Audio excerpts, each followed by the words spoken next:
Hello and a warm welcome to the High Noon Live. I'm Ursula Buerta, and here we uncover and unpack speaking skills in the workplace. But not only speaking skills, confident speaking skills.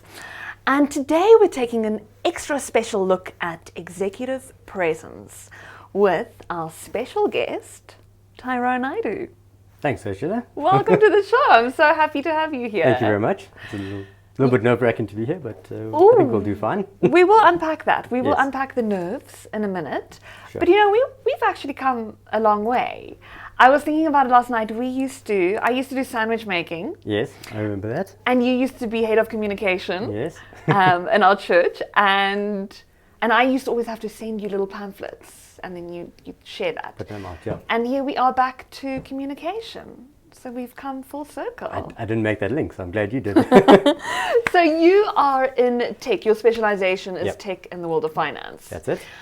Tell us a bit, who are you, what you do?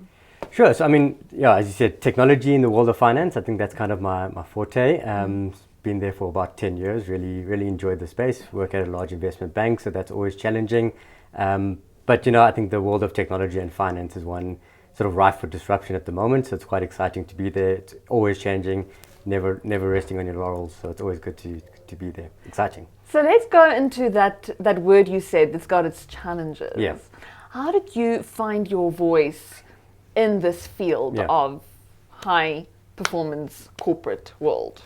So I think that's very interesting, because I think when you start off as a youngster, as I did, finding your voice is quite difficult, because you've got a lot of sort of expectations put on you, a lot of people to expect you to behave a certain way. I think what you actually need to do, and in hindsight, I wish I knew this 10 years ago, but in hindsight, you actually just need to step back and say, I'm going to do it my way and develop my own voice and my own way of doing things.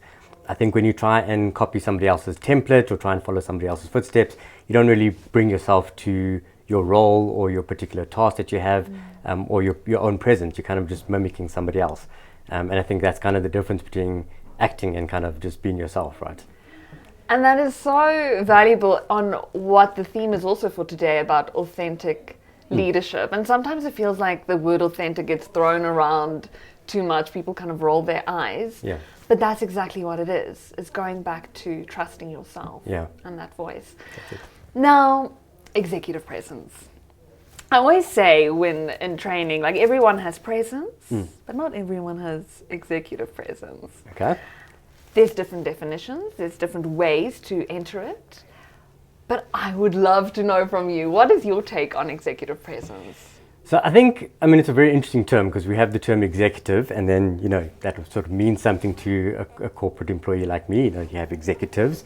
And when I reflected on the term, I think the one word that came to me was deliberate. So I found that the presence is always very deliberate. It's never rushed. It's never all over the place. If it's angry, it's deliberately angry. It's not an explosion. And I think if I look at leaders that I've admired or I've been fortunate enough to work with, the communication and presence has always been very deliberate.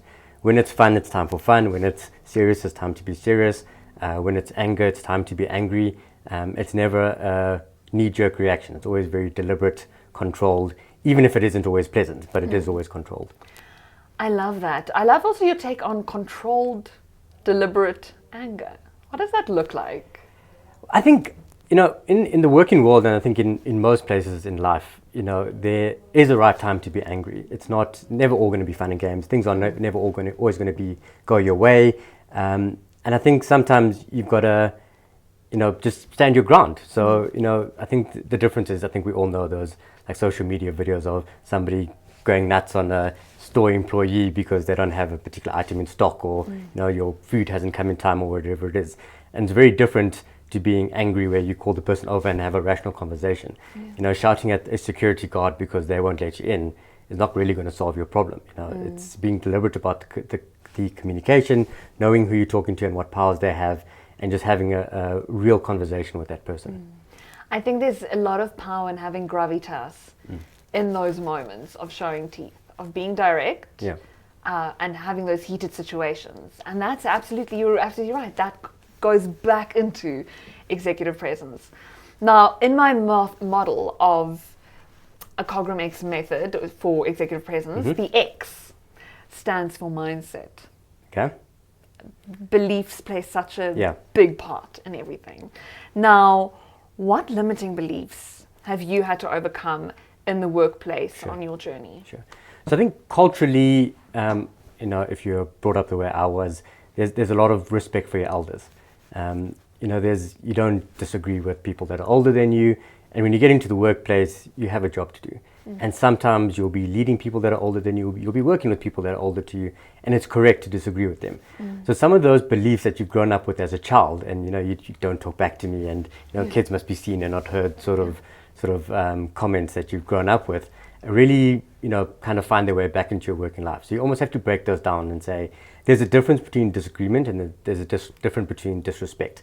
And I think those two things are actually completely disconnected. You can disagree while being respectful. You can also be disrespectful while agreeing.